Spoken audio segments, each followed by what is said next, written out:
Shalom saudaraku, shalom, saudara-saudaraku yang ada di rumah. Pagi ini kita ada di tempat ini, semua karena kebaikan Tuhan, amin. Amin. Biarlah kita tetap fokus pada Tuhan. Kita datang pagi ini menghampiri Tuhan. Kita bawa segala kehidupan kita, segala pergumulan permasalahan kita bawa kepada Tuhan. Sebab kita tahu dan percaya bahwa Tuhan sanggup bekerja, Tuhan sanggup melepaskan kita dari segala keterikatan kita dan segala masalah-masalah kita.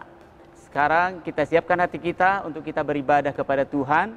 Sebelumnya mari kita satukan hati kita berdoa. Bapa di sorga, Bapa yang baik, Bapa yang kami sembah di dalam nama Tuhan Yesus Kristus, kami mengucap syukur pagi ini ya Tuhan. Engkau Allah kami yang kami puji, kami sembah. Engkau Allah kami yang kami agungkan, kami muliakan. Engkau Allah kami yang berkuasa atas kami. Kami bersyukur kepadamu ya Tuhan. Ini kami hamba-hambamu, pelayan-pelayanmu. Ini kami semua umatmu yang ada di Menhop. Baik yang berada di tempat ini, yang beribadah di rumah Tuhan. Baik yang di rumah-rumah. Tuhan, kami serahkan semua kehidupan kami hanya ke dalam tangan kasih-Mu. Bapa, kami tahu kami perlu Engkau Tuhan. Kami perlu kuasa-Mu. Kami tidak sanggup tanpa Engkau ya Tuhan. Engkau Allah yang menyelidiki setiap hati kami. Engkau Allah yang kami puji, kami sembah, kami muliakan. Kepadamu kami beribadah ya Tuhan.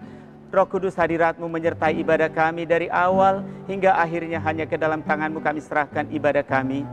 Terpujilah Engkau Tuhan, Allah kami yang hidup, Allah yang kami tinggikan, kami muliakan, Allah yang kepadanya kami beribadah. Hanya di dalam nama Tuhan Yesus Kristus kami berdoa dan bersyukur. Haleluya. Kita yang siap beribadah kepada Tuhan, sama-sama katakan amin. Kita akan pujian tak terbatas kuasa-Mu Tuhan. Tak terbatas kuasa-Mu Tuhan, semua dapat Kau lakukan. Apa yang kelihatan mustahil bagimu, itu sangat mungkin bagimu. Tak terbatas, tak terbatas kuasa-Mu Tuhan, semua dapat Kau lakukan. Apa yang kelihatan mustahil bagimu, itu sangat mungkin bagiku. Di saat ku tak berdaya, kuasa-Mu yang sempurna. Ketika ku berdaya, mujizat itu nyata. Bukan karena kekuatan, namun Roh-Mu ya Tuhan. Ketika ku berdoa, mujizat itu nyata. Di saat ku tak berdaya, kuasa-Mu yang sempurna. Ketika ku percaya, mujizat itu nyata. Bukan karena kekuatan, namun Roh-Mu ya Tuhan. Ketika ku berdoa, mujizat itu nyata. Ketika ku berdaya, mujizat itu nyata. Ketika ku berdoa, mujizat itu nyata. haleluya. Mari kita sembah Tuhan. Haleluya. Terima kasih Bapa. Engkau Allah yang baik. Kami bersyukur, kami berterima kasih. Engkau Allah yang kami sembah. Engkau Allah yang kami percaya. Kami bersyukur, kami berterima kasih kepadamu. Haleluya Yesus. Terima kasih Bapa buat kebaikan-Mu. Haleluya. Berseru memanggil namanya. Tak berdaya, kuasa-Mu yang sempurna. Ketika ku percaya, mujizat itu nyata, bukan karena kekuatan, namun Roh-Mu ya Tuhan. Ketika ku berdoa, mujizat itu nyata. Ketika ku berdoa, mujizat itu nyata. Ketika ku berdoa, mujizat itu nyata. Berikan kemuliaan bagi Tuhan. Terima kasih Bapa, Engkau luar biasa bagi kami. Di saat kami percaya dan berdoa kepada Tuhan, mujizat Tuhan nyata dalam hidup kami yang percaya kepadamu. Terima kasih Bapa, Engkau Allah yang kami puji, kami tinggikan, kami muliakan. Hadirat-Mu ada di tempat ini dan juga di rumah-rumah, yaitu di tempat-tempat setiap umat-Mu yang beribadah saat ini, yang menyaksikan ibadah ini ya Tuhan, dan beribadah kepada Tuhan. Kami percaya hadirat-Mu menyelamatkan, bahkan hadirat-Mu Tuhan menyembuhkan kami yang sakit, bahkan menguatkan kami yang lemah, menghiburkan kami yang susah, dan juga menyelamatkan kami. Terima kasih Bapa di sorga, terpuji Engkau Tuhan. Dalam nama Yesus kami berdoa bersyukur, haleluya, amin. Amin. Ya. Baiklah Bapak Ibu, saudaraku yang ada di rumah, saatnya kita masuk sesi tanya jawab dengan gembala kita. Gembala kita ada bersama kita saat ini. Kita akan menanyakan beberapa hal. Topik kita pagi ini yaitu doa dalam kesesakan. Saya percaya setiap kita pasti pernah mengalami kesesakan. Yang pertama yang kami akan tanyakan Pak, menurut Bapak, apa sebenarnya yang dimaksud dengan kesesakan dalam hidup ini, Pak? Baik, ya. Shalom semua. Seluruh jemaat yang dikasih Tuhan, yang ada di sini juga yang ada di rumah. Kesesakan. Nah, kalau kita bilang kesesakan itu berarti memang tidak lapang, ya. Namanya juga sesak, ya. Sekarang ini penyakit COVID terutama kalau yang sudah cukup parah itu ditandai dengan sesak, ya, sesak nafas. Itu betul sekali. Artinya sesak itu ke kanan salah, ke kiri salah, ke depan salah, ke belakang salah, bahkan ke atas salah, ke bawah salah. Itulah sesak, ya.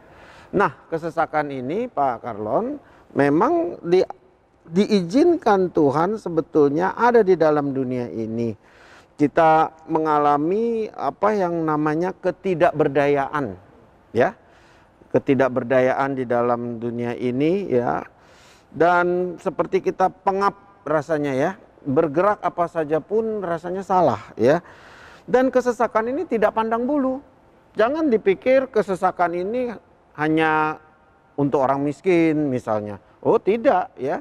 Orang kaya pun sering mengalami apa yang namanya kesesakan.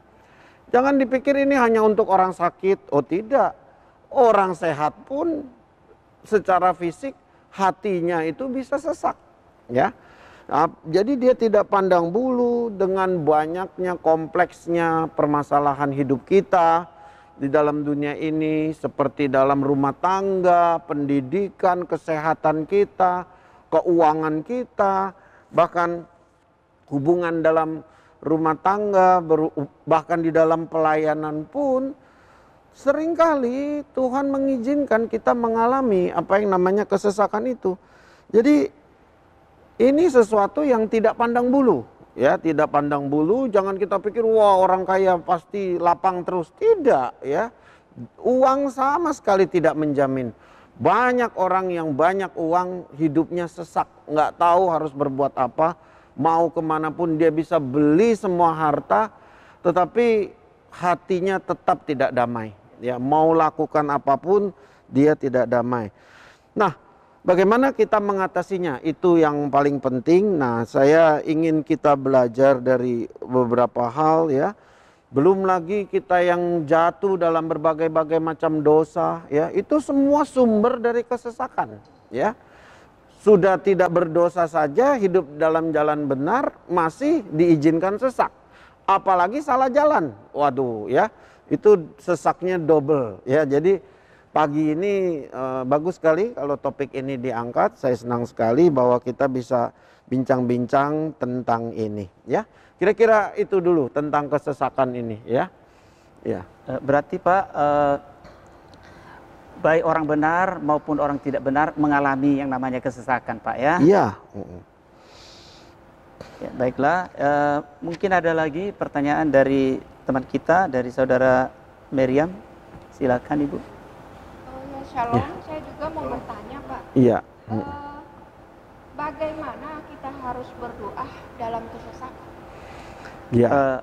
Bagaimana kita harus berdoa dalam kesesakan, Pak? Ya, ini sesuatu yang sangat penting ya, karena pada prinsipnya kita tidak boleh menyerah ya. Di dalam kesesakan kita tidak boleh menyerah. Ya, jadi sekali lagi tadi pertanyaan Pak Karlon dan Ibu Mariam sangat berhubungan erat. Artinya tidak jaminan kita itu jadi orang Kristen atau ada di gereja kita lepas dari kesesakan ini ya. Nah, sekarang kita ingin lihat sebenarnya di dalam kesesakan itu ada apa ya. Nah, kita bisa contoh di sini seperti Nabi Yeremia. Yeremia itu diutus oleh Tuhan untuk menegur bangsa Israel ya. Dia diutus oleh Tuhan untuk menegur bangsa Israel. Tetapi waktu dia sampaikan seruan pertobatan itu, Israel ini bukannya terima, malah marah. Marah, membenci, cari kesalahan dia. Ya, orang namanya dicari kesalahannya pasti ada. Ya, manusia tidak sempurna. Maupun dia gembala, pendeta, kalau dicari kesalahannya pasti ketemu. Nah, itu dialami oleh Yeremia. Jadi ketika dia menyampaikan kata-kata itu, maka dia mengalami itu sendiri. Dia dicari kelemahannya dengan kata-kata yang dia sampaikan.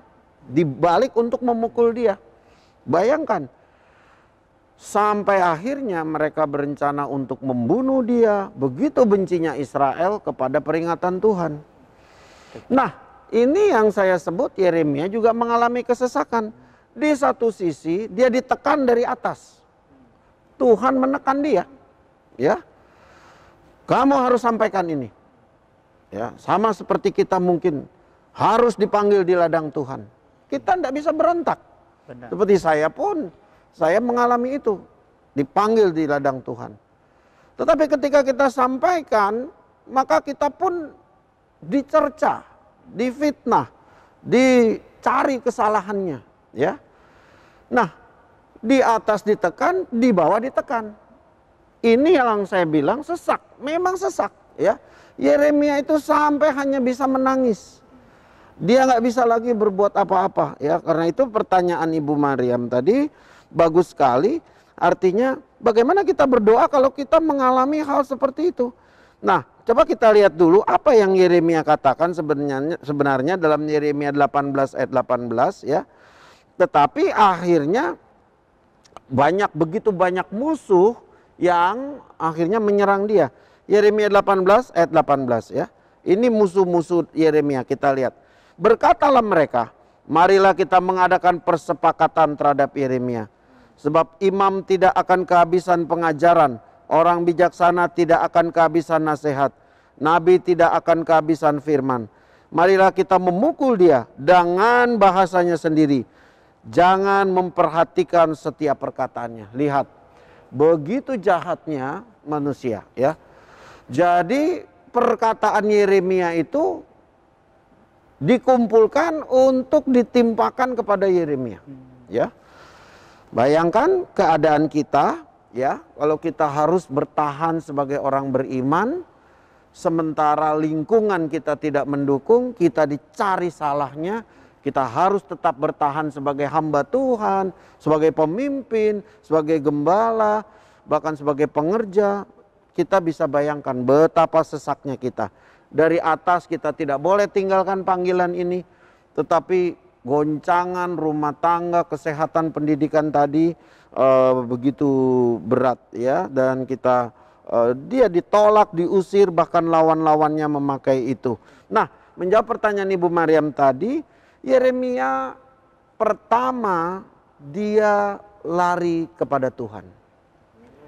Lari kepada Tuhan di sini artinya dia mengadu kepada Tuhan bahwa dia sedang dijebak. Dia seolah-olah berkata, Tuhan, kamu kan yang suruh aku bertahan di sini. Kenapa aku dijebak oleh jaring seperti ini? Sampai mereka bermufakat, begitu bencinya, bermufakat, jangan dengarkan kata-katanya, atau kalau dia berkata-kata, simpan balik untuk serang dia. Betapa terdesaknya Yeremia, ya. Nah, Nabi Yeremia itu seperti dalam situasi yang seperti jerat, ya. Nah, ada nabi lain yang bernama di dalam Mazmur, ya, Daud, ya, Mazmur 31 ayat 5 yang juga berbicara tentang kesesakan ini. Mari kita lihat dulu ayatnya, ya. Mazmur 31 ayat 5. Mazmur 31 ayat 5.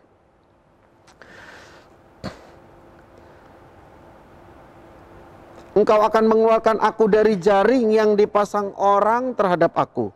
Sebab engkaulah tempat perteduhanku. Ke dalam tanganmu lah ku serahkan nyawaku. Engkau membebaskan aku, ya Tuhan, Allah yang setia. Jadi ada dua poin di sini. Yang pertama yaitu lari kepada Tuhan. Ya, lari kepada Tuhan di sini adalah kita harus yakin bahwa Tuhanlah pembela kita. Dia yang bisa menolong kita, ya. Tetapi yang kedua, datang kepada Tuhan ini harus disertai dengan seperti Mazmur 31 ayat 5 ini. Dia berkata, aku serahkan nyawaku. Harus sampai di sana. Penyerahan kita harus aku serahkan nyawaku. Artinya dia bergantung pada sisi yang paling tinggi, yaitu Tuhan, ya. Nah, persoalannya adalah kita harus mengerti apa sebenarnya maksud Tuhan mengizinkan ini. Jadi kira-kira itu yang saya menjawab Ibu Mariam. Yang pertama kita lari kepada Tuhan. Dan yang kedua penyerahan kita kepada Tuhan itu harus sampai kita betul-betul pasrah. Seperti memasrahkan diri, nyawa kita kepada Tuhan. Ya, kira-kira itu. Ya, baiklah, benar saudaraku. Tadi ada dua poin yang kita dengarkan, kita dapat dari gembala kita, yaitu tentang bagaimana kita harus berdoa dalam kesesakan yang terjadi saat-saat ini. Yang pertama tadi kita harus lari kepada Tuhan. Yang kedua, kita harus berserah total kepada Tuhan. Ya, saudaraku, ya. Mungkin ada lagi yang mau bertanya dari saudara kita, Ibu Meiti, silakan Ibu. Shalom semuanya. Shalom, ya. Menurut Bapak, apakah orang benar bisa mengalami kesesakan? Iya, benar. Menurut Bapak, apakah orang benar bisa mengalami kesesakan? Ya, ini pertanyaan yang bagus sekali, Bu Meti, ya. Nah, seperti tadi saya sudah katakan, Yeremia orang benar. Tapi dia mengalami apa yang namanya pengkhianatan, orang-orang yang di sekeliling dia nyebrang ke musuh-musuh, dia digosip sana sini, ya. Kata-katanya sendiri dipakai untuk menembak dia. Seperti contoh, kamu sendiri belum beres sudah berkhotbah. Nah, itu sering kita alami hamba-hamba Tuhan, ya. Sering, terutama saya. Kalian juga pasti ngalami, ya. Ini pendoa begini-begini. Ini pengerja begini. Ini pendeta begini-begini. Artinya apa? Artinya orang benar diizinkan mengalami kesesakan. Tetapi yang menjadi pertanyaan yang lebih penting adalah sebenarnya kesesakan itu apa? Kesesakan itu sendiri diizinkan Tuhan. Kalau kita mengerti tadi seperti Ibu Mariam bertanya doanya harus bagaimana? Doa dalam kesesakan itu Tuhan izinkan supaya kita berdoa. Karena doa itu yang merubah diri kita. Doa itu mendatangkan kekuatan kepada kita. Ini yang terpenting, yang Tuhan mau. Jadi musuh Yeremia itu tetap ada. Ya, bukannya enggak ada. Yusuf itu, tante istrinya Potifar itu tetap ada. Ya. Tetapi ketika kita berdoa, yang pertama dirubah bukannya Israelnya, bukannya tante Potifarnya, yang dirubah itu kitanya. Ya, itu yang Tuhan izinkan, maka orang benar semakin dimurnikan. Kok orang benar bisa mengalami kesesakan? Iya, supaya dia semakin benar, supaya dia semakin kuat, dia semakin teguh. Jadi kesesakan ini kalau kita tahu jalan keluarnya, justru mendatangkan kekuatan buat kita. Walaupun penyakit itu masih ada misalnya. Walaupun musuh itu yang membenci kita sekali masih ada. Kita terus berdoa, nah yang dirubah mungkin musuhnya belum dirubah, masih tetap benci. Tapi kitanya makin kuat. Makin bisa mengampuni, makin bisa melewati itu semua. Dan kita semakin benar di hadapan Tuhan. Kira-kira itu Ibu Meti. Ya, jadi orang benar diizinkan untuk mengalami kesesakan, diserang dan sebagainya. Karena dengan mengalami itu, orang benar itu semakin dimurnikan. Ya, ya kira-kira itu. Sangat menarik Pak ya. Benar saudaraku, orang benar diizinkan Tuhan mengalami kesesakan supaya kita semakin mengandalkan Tuhan dan semakin murni. Itu tadi saudaraku ya. Pertanyaan keempat dari saudara kita, ya, Ibu Lasma, silakan. Ya, silakan Ibu Lasma. Shalom, Pak. Shalom, shalom ya. Juga ada pertanyaan ini, Pak. Iya. Menurut Bapak, seberapa penting doa itu di saat kita mengalami kesesakan gitu, Pak? Wow, iya pertanyaan yang sangat tepat ya. Kenapa saya bilang sangat tepat? Karena banyak orang yang bosan berdoa, ya, jenuh. Ya, karena apa? Karena doanya itu lagi, kata-katanya itu lagi, ya, jawabannya juga entah kapan gitu ya.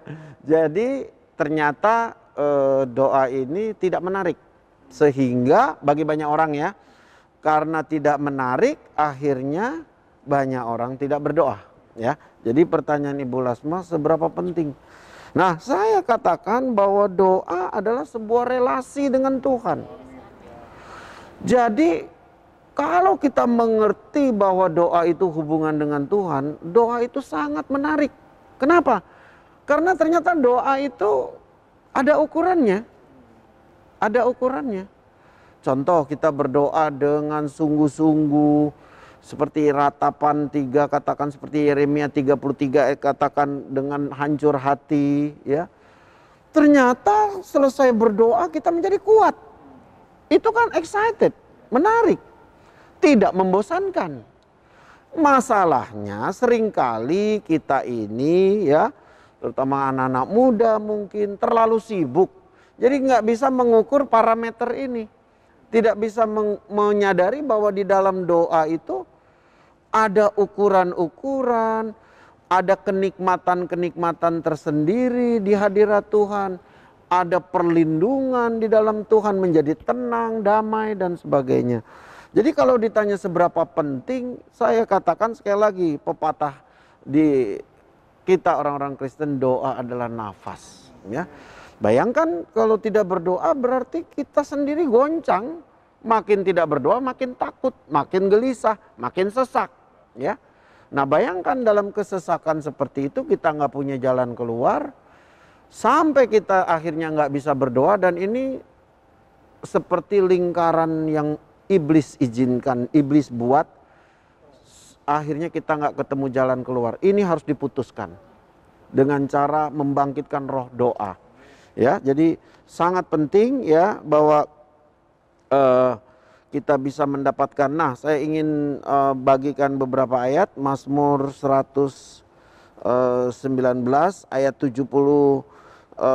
Mazmur 19 itu saya ringkas saja ya karena waktu kita. Mazmur 119 itu Mazmur yang paling panjang ya, 76 ayat. Nah, kalau saudara baca itu isinya adalah kebahagiaan orang yang mencari Tuhan, ya. Nah, di mana lagi kita mencari Tuhan kalau bukan dalam doa? Seperti tadi kita lari kepada Tuhan juga dalam doa, ya. Pasrah kepada Tuhan, berserah nyawa kita kepada Tuhan juga dalam doa, ya. Jadi kebahagiaan yang sesungguhnya justru bisa ditemukan di dalam doa. Ini kan luar biasa. Tapi banyak di antara kita yang tidak menemukan ini. Ini yang harus kita gumuli. Kenapa roh doa itu tidak ada pada kita? Ya, ya kira-kira itu Ibu Lasma. Ya, ya baiklah saudaraku. Kita tadi sudah dengarkan bahwa doa itu adalah napas hidup kita. Berarti kita harus tetap berdoa ya. Jangan sampai lupa berdoa. Kalau lupa kita berdoa berarti kita lupa bernapas ya. Baiklah saudaraku. Pertanyaan berikutnya dari Bapak Habakuk, silakan Pak. Shalom. Shalom ya Pak. Saya juga mau bertanya Pak. Ya. Karena saya mendengar beberapa penjelasan, saya sangat diberkati pada pagi hari ini. Ya. Dan juga murid-murid pada waktu itu ya bertanya kepada gurunya, bagaimana ajarilah kami berdoa yang benar bagaimana. Jadi saya mau bertanyakan, dalam doa Bapa kami, Tuhan menyebut dirinya kami. Kenapa tidak menyebutkan saya atau aku? Ya Pak, dalam doa kami Pak, doa Bapa kami itu Tuhan menyebutkan dirinya kami. Ya. Pertanyaannya Pak, kenapa tidak menyebutkan saya atau aku? Nah, ini juga sangat teologis pertanyaannya ya. Jadi memang Tuhan mengajar kepada kita menyebut doa Bapa kami itu dengan kami, bukan aku atau saya. Ya. Pertama memang Tuhan ingin mengajarkan kepada kita untuk tidak egois. Ya. Sebab ketika kita mempunyai atau kita sedang membangun hubungan dengan Allah, itu seperti kita membangun sebuah saluran, ya, seperti pipa. Ini nggak boleh terhalang, harus benar-benar tulus, bersih, dan tidak ada kotoran di dalamnya. Baru doa itu sampai ke hadirat Tuhan. Maka Tuhan Yesus menggunakan istilah kami. Artinya di situ benar-benar segala kebencian, segala iri, sakit hati itu harus dilepaskan. Ya. Jadi istilah kami itu tujuannya adalah kita bersaudara. Kita satu. Walaupun kamu harus habis nyakiti saya, kamu habis memfitnah saya. Kalau doa kita mau didengar, kita nggak boleh tinggal dalam kepahitan itu. Walaupun kita sesak, difitnah, tetapi kita lepaskan pengampunan. Maka dari itu doa Bapa kami itu luar biasa. Berkata bahwa ampunilah dosa dan kesalahan kami seperti kami mengampuni orang yang bersalah kepada kami. Yang sudah fitnah, yang sudah cari kesalahan kita ampuni, kita lepaskan. Barulah Tuhan menerima doa-doa itu. Yakobus katakan, kamu doamu nggak dijawab karena kamu berdoa dengan cara yang salah. Kamu dendam, iri, benci, dengki. Kamu naikkan kepada Tuhan agar Tuhan hukum musuhmu. Nah, belum tentu musuhmu itu dibenci Tuhan. Itu permasalahannya. Kita benci sama orang A. Ternyata orang A itu dikasihi Tuhan. Nah, coba. Berarti kalau kita tetap benci dia, kita sedang melawan Tuhan. Ini yang Tuhan Yesus tidak mau. Tuhan Yesus mau itu dibersihkan waktu kamu berdoa. Maka dia gunakan istilah kami. Artinya kita bersaudara, tidak egois, kita punya kepentingan sama. Ya, jadi sangat indah doa Bapa kami itu, karena memang menunjukkan pengharapan kita kepada Tuhan dengan sangat tulus. Itu yang Tuhan mau, ya. Jadi tidak bertele-tele doanya, tidak muter sana muter sini, tulus dari hati, tidak ada kebencian, tidak ada kepentingan-kepentingan daging atau kepentingan manusia dan sebagainya. Minta makanan pun secukupnya, ya, bukan serakah, ya, bukan semau-maunya. Juga jadilah kehendakmu, ya. Ini kesesakan ini bisa jadi adalah izinnya Tuhan, ya toh Tuhan izinkan kita mengalami kesesakan. Ya, kita jangan berontak, tapi kita justru harus berdoa seperti Tuhan Yesus. Ya, kira-kira itu Pak Habakuk, ya. Bagaimana kita melepaskan segala beban yang menyakiti kita, ya.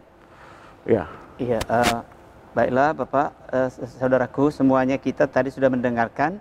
Di situ dikatakan kami itu karena kita adalah satu dalam tubuh Kristus, ya saudaraku, ya. Pertanyaan yang terakhir dari Pak Panolo, silakan. Wah, Pak. ya, puji Tuhan. Ya, shalom. Ini menarik kan tema kita ini. Jadi memang saya percaya semua kita sudah mengalami kesesakan ini, khususnya di tengah-tengah COVID-19 ini. Cuma pertanyaan saya begini Pak Gembala, bahwa ya saya ingat dalam Yakobus 1 ayat 13 bahwa dikatakan Tuhan tidak pernah mencobai siapapun. Iya. Jadi pertanyaan saya Pak Gembala, bahwa apa sebenarnya tujuan, ya ini saudara, tujuan Tuhan sebenarnya mengizinkan ini, Iya. ya kan? Kesesakan ini kita ngalami begitu, ya. Jadi tadi kan, bukan yang nggak percaya, yang percaya, yang sungguh-sungguh dalam Tuhan itu tetap mengalami hal yang sama. Iya. Jadi itu pertanyaannya Pak Gembala. Jadi apa tujuan utama Tuhan? Tuhan izinkan kesesakan ini kita alami sebagai orang percaya. Iya. Ya, baiklah Pak, pertanyaannya tadi, apa sebenarnya tujuan Tuhan untuk mengizinkan kesesakan ini kita alami, Pak? Ya, kesesakan diizinkan Tuhan dialami kita. Saya ingin mengambil beberapa contoh, lalu kita ambil kesimpulan nanti, ya. Ada dua contoh yang bisa kita bandingkan, yaitu di Markus pasal 5, ya. Ada seorang yang ada dua peristiwa yang saya mau kita belajar di sini. Yang pertama, ada seseorang kepala rumah ibadat, namanya Yairus, ya. Saat itu dia betul-betul dalam keadaan sesak. Kenapa? Karena anaknya di rumah napasnya sudah satu-satu, ya. Anaknya umur 12 tahun, dia sesak sekali. Dia mau cari Yesus, Yesus lagi dirubung orang banyak. Bagaimana bisa tembus begitu ramai orang? Apakah Yesus mau ke rumah dia? Itu juga satu masalah. Orang lagi begitu banyak, ya. Nah, dia nekat, dia masuk dan berlutut minta Yesus datang, ya. Pada saat yang sama, lagi Yairus mohon-mohon begitu, ada orang memegang jubah Yesus. Ternyata si wanita yang perdarahan 12 tahun. Itu pun sesak hidupnya. Sangat sesak itu, ya. Itu parah sekali sesaknya. Keluar rumah aja sudah ditolak orang. Ya, jadi mungkin dia sudah diisolasi sendiri, ya. Itu sangat menyedihkan. 12 tahun dalam kesesakan seperti itu, ya. Nah, kita lihat dua peristiwa ini. Satu pegang jubah Tuhan langsung sembuh, ya. Yang kedua, Yairus harus mengalami tantangan sebelum dia bisa mengajak Yesus sampai ke rumah dia, ya. Ada dua peristiwa, ada dua kesesakan, tapi jawabannya beda. Ya. Satu langsung dijawab saat itu juga. Satu harus mengalami pergumulan. Dan kalau kita baca di Markus pasal 5 itu pergumulan Yairus luar biasa. Karena di rumah itu waktu Yesus datang itu sudah ada orang nangis-nangis. Ternyata anaknya sudah mati, ya. Dan ada orang-orang yang sudah berduka. Nah, menjawab pertanyaan Pak Vanolo, Tuhan mengizinkan kesesakan untuk kita punya pengalaman dengan Dia. Ya, itu yang pertama. Pengalaman perempuan 12 tahun itu adalah pengalaman pribadi yang tidak bisa diganti dengan apapun. Pribadi lepas pribadi antara kita dengan Tuhan, sendiri kita dengan Tuhan. Pribadi saya sendiri dengan Tuhan. Tidak dengan siapa-siapa, ya. Yang kedua, dengan Yairus, Tuhan ingin berbagi fellowship dengan yang lain karena itu seluruh seisi rumah itu melihat, ya, melihat kejadian itu. Nah, saya ingin garis bawahi di sini bahwa kesesakan diizinkan Tuhan sekali lagi pertama untuk memurnikan iman kita, ya. Yang kedua memang untuk menolong kita. Tetapi ingat, kita ditolong itu sembuh dari penyakit, bebas dari hutang, lepas dari keterikatan, dosa dan sebagainya. Tujuannya adalah supaya nama Tuhan dimuliakan. Yairus sudah alami itu, ya. Oleh karena itu dari dua peristiwa ini kita bisa belajar bahwa di dalam kesesakan Tuhan tidak pernah meninggalkan kita kalau kita datang kepada Dia. Dua orang ini, dua peristiwa ini datang kepada Dia, ya. Dan saya pikir ini bukan sesuatu kebetulan. Perempuan 12 tahun, anak Yairus juga 12 tahun, ya. Perempuan 12 tahun dibangkitkan, anak Yairus juga dibangkitkan 12 tahun. Yesus juga usia 12 tahun dia sudah mulai menyatakan kasihnya, ya. Ini sesuatu hal yang luar biasa. Artinya apa? Ada satu masa memang Tuhan mengajar kita anak-anaknya pada hubungan pribadi dengan Dia, ya. Jadi tujuan kesesakan Pak Vanolo tadi katakan apa? Ya kita harus berhubungan pribadi dengan Tuhan. Jadi kalau kita dalam kesesakan bukannya hubungan pribadi sama Tuhan, tapi kita kecewa, ngomel, maki-maki, nggak ada poinnya. Sekalian kita makin bertambah putus asa. Sangat berbahaya. Karena itu hari ini saya ingin ingatkan, mari bangkit. Bangkitkan roh doa. Dan saya percaya Tuhan akan menolong kita semua. Ya. Kira-kira itu Pak Vanolo. Iya, baiklah saudaraku, kita tadi sudah mendengarkan pertanyaan dari Pak Vanolo. Tadi kita sudah dengarkan jawabannya dari gembala kita bahwa kenapa kita diizinkan Tuhan mengalami kesesakan itu, supaya kita mengalami pribadi Tuhan dalam hidup kita dan kuasa kebaikan Tuhan, dan di atas segalanya itu supaya nama Tuhan dimuliakan. Ya, lewat apa yang kita alami, baik itu pergumulan, kesesakan dan lain-lainnya. Baiklah saudaraku, kita sudah diberkati oleh firman Tuhan dan kita tibalah saatnya mengakhiri. Saya ingin berdoa untuk teman-teman di rumah. Ya. Kita naikkan satu pujian, kita tutup dengan doa, ya. Baiklah, kita angkat pujian. Dia mungkin tentang doa ya, mungkin berseru memanggil namanya ya. Oke, ya. Berseru memanggil namanya, berdoa yang akan selalu mengiringi hidup. Percaya Dia tak jauh darimu, Dia hanya sejauh doa. Berseru memanggil namanya, menghampiri dirimu, percaya Yesus tak jauh darimu, Dia hanya sejauh doa. Dia hanya sejauh doa. Dia hanya sejauh doa. Dia hanya sejauh doa. Dia hanya sejauh doa. Mari kita menyembah Dia. Haleluya. Terima kasih Bapa. Haleluya. Kami sembah, kami Iralama seke bayar tinggikan namamu. Engkau Allah yang Haleluya.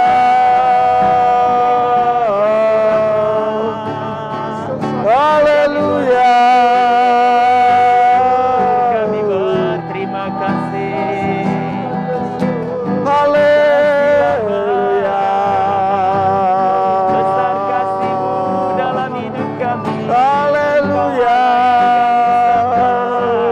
Engkau Allah yang kami tinggikan. Kami bersyukur. Kami bersyukur. Terima kasih Bapa. Haleluya. Terima kasih Tuhan. Mari angkat tanganmu, Bapak Ibu yang ada di rumah, saya ingin berdoa untuk saudara. Bapa di dalam surga, Engkau melihat tangan-tangan yang terangkat. Banyak di antara kami yang mengalami kesesakan, pengkhianatan, luka batin, bahkan Tuhan orang-orang yang kami pikir dekat dan membela kami bisa berbalik dan meninggalkan kami.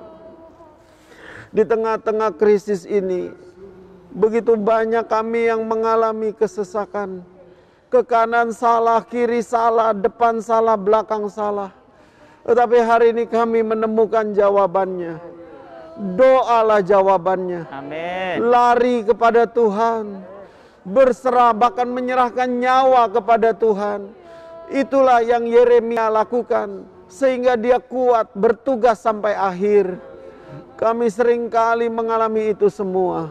Hari ini Tuhan, biarlah kami lari kepadamu. Amin. Kami boleh Tuhan mendekat di bawah kaki-Mu. Ya. Dan Tuhan kami boleh Tuhan menyerahkan seluruh hidup kami kepadamu. Ya. Maka kami percaya Tuhan akan melawat setiap kami yang ada di rumah. Yang ada di rumah sakit, yang sedang dalam keadaan sesak tak berdaya. Sedang dalam keadaan terlibat hutang, sedang dalam keadaan terlibat dengan keterikatan, dengan berbagai dosa dan semua perkara-perkara yang membuat mereka sesak. Hari ini dalam nama Tuhan Yesus, kami minta Tuhan beri kelegaan. Ya, Tuhan. Biar mereka boleh masuk dalam roh doa. Amin. Kami boleh masuk di dalam doa, karena doa adalah jawaban. Amin. Doa adalah nafas kehidupan. Amin. Doa jalan keluar. Ya, Tuhan. Dengan berdoa kami menjadi kuat. Yes. Lebih kuat dari kesesakan kami. Ya. Ya, Tuhan. Sehingga kami boleh mengalami penyertaan Tuhan. Amin. Terima kasih Bapa. Kiranya damai sejahtera Allah menyertai kami. Dan kami percaya Tuhan menolong kami. Yes. Segala berkat yang melimpah Tuhan telah berikan buat kami. Kami berdoa untuk seluruh jemaat yang mendengar siaran ini. Ya. Demikian juga para pendoa, para pengerja yang mendampingi kami di sini. Tuhan berkati dengan cara yang sama. Amin. Terima kasih Bapa. Damai sejahtera Allah menyertai kami. Di dalam nama Bapa, Anak dan Roh Kudus kami mengakhiri ibadah ini. Dalam nama Tuhan Yesus saja. Amin. Baik, terima kasih telah mendengarkan. Semoga saudara bisa mendapat poin-poin penting apa yang kami bagikan hari ini dengan pertanyaan-pertanyaan yang ada. Dan kalau ada pertanyaan-pertanyaan tentang doa, boleh saudara kirimkan melalui WhatsApp ke saya, bisa langsung kalau memang saudara jemaat kami di GBI Menhop, atau saudara yang bukan jemaat GBI Menhop bisa ke sekretariat yang tertera di layar YouTube saudara. Ya, kami bersedia untuk terus mencari jawaban yang terbaik, tentu dan pasti menurut Alkitab, menurut caranya Tuhan. Itulah yang akan kami jawab sedapat mungkin. Baik, Tuhan Yesus memberkati. Sampai jumpa kita besok pagi di ibadah raya jam 8, jam 10, dan jam 5 sore. Tuhan Yesus memberkati. Shalom. Shalom. Baik.